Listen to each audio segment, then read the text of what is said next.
Hey, what is going on, guys? It's Johnny and welcome to another Genshin Impact video. In today's video, since Shenhe has been released with version 2.4, we're gonna be discussing about her and if you should pull. Shenhe has a very interesting playstyle, so we'll break down her abilities as well so players have a better understanding of how she works before making the big decision to pull or not. Before we do jump into it, guys, if you do like the video, please consider hitting that like and subscribe button. This will greatly help our channel to grow and help with the YouTube algorithm and recommend the video to other viewers. Now, without any further ado, let's jump right into it.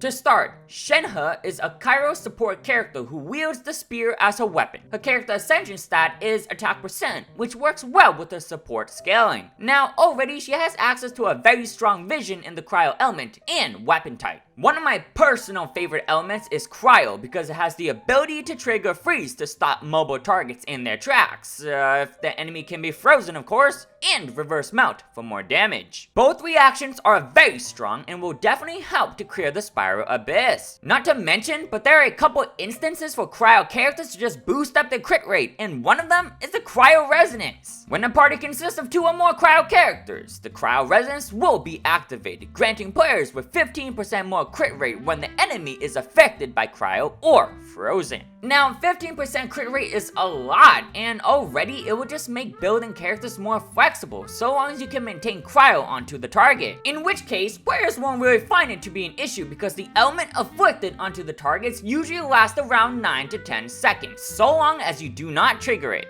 And you have a second Cryo character anyway if your elemental skill is still on cooldown. When it comes to weapon types, there's no denying how strong spears are. You have the Staff of Homa for crit damage, J-Spear for crit rate, and Engulfing Lightning for energy recharge. And now, Calamity Queller is added into the equation, which is looking mighty fine, especially on support characters. The Calamity Queller has the highest base attack in the game, sitting at 741, which is the same as the Song of Broken Pines. Its main stat is also attack with 16.5%. The weapon passive will grant the wielder with 12% all elemental damage, but also, when using an elemental skill, the active character will also obtain consummation for 20 seconds, which increases attack by 3.2% per second, stacking up to 6 times. Meaning, after 6 seconds, you'll gain an extra 19.2% attack. Now, as an added bonus though, when the character equipping this weapon is off-field, the consummation's attack increase is doubled. New meaning, it's no longer 19.2%, but 38.4%. This is absurdly high and gonna be good on characters like Shenha and Rosaria, anybody that can deal damage off-field. The weapon passive is very good because it grants elemental damage for all elements, making it more flexible for other characters to use as well. So, Shenhe's character ascension stat is attack percent. Her weapon, the Calamity Queller, has the highest base attack in the game, also has a main stat of attack percent, and weapon passive granting more attack.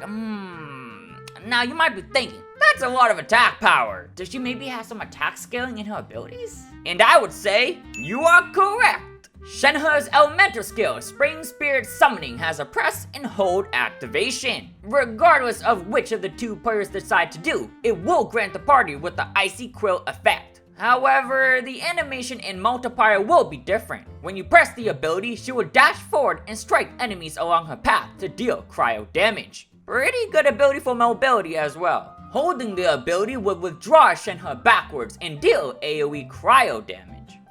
The main question is, what does the Icy Quill effect do? And simply put, it increases any type of damage. Whether it's normal attack, charge attack, plunging, elemental skill, elemental burst, the Icy Quill effect will boost it all based on Shenhe's current attack. But there is a drawback, and that it's only specific to cryo damage. There's also a quota that only allows for a certain amount of times it can activate before the Icy Quill effect is gone, and hitting multiple targets will trigger more said quotas. Both activations also have their own multipliers and cooldowns, but the cool thing is the uptime is basically 100% because the press and hold duration is the same as their cooldown, which is 10 seconds and 15 seconds respectively. Pressing the ability has a 237% multiplier at talent level 9 and lets you trigger Icy Quill 5 times, while holding does more damage with 321% but has a longer cooldown and triggers 7 times. Overall, you'll get an insane damage boost for cryo damage because it scales 77.6% of Shenha's current attack, which is why you generally want to build attack on her if you're playing her as a support.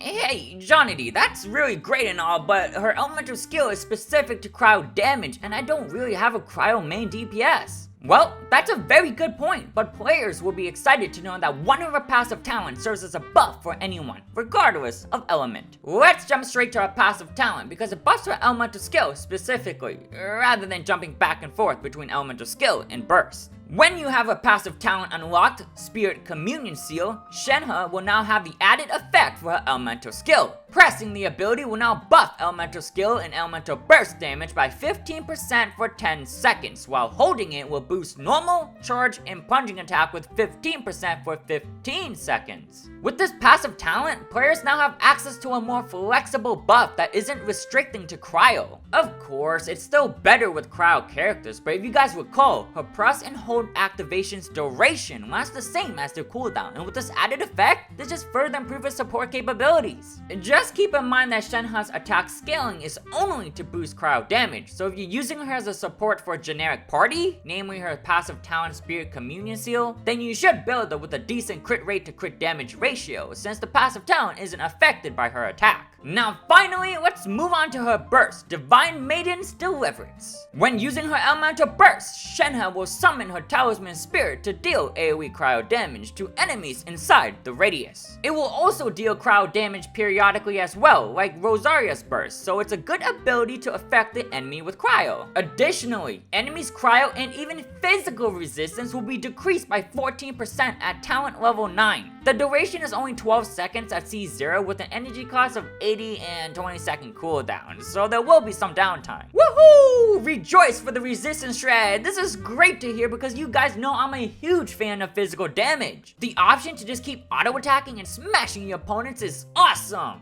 If you guys watch my Are They Worth It video for Eula, you'll know that she's a great DPS because she has multiple sources of damage between cryo and physical. Eula already has physical and cryo resistance shred in her kit, and now Shenhe adds more to the mix while boosting all of Eula's damage as well. Not to mention, but her other passive talent, Deific Embrace, will boost cryo damage by 15% when the active character is inside her burst. Keep in mind that it says active, but characters like Ganyu or Rosaria's burst snap shots, meaning that so long as they cast a burst inside Shenhe's, then they will receive this buff even if the character is swapped afterwards. For Razor's case, she'll mainly just be buffing his normal attack damage since that's really all he does, but at least she's a cryo character, so it gives Razor access to super conduct. I'll be releasing a Razor video in the near future as well, since he is one of my favorites. Last but not least is her passive talent Precise Comings and Goings, which gives players 25% more rewards when Shenhe is on an expedition for 20 hours. I personally like this one better than the other ones like Bennett, who reduces time consumed by 25%,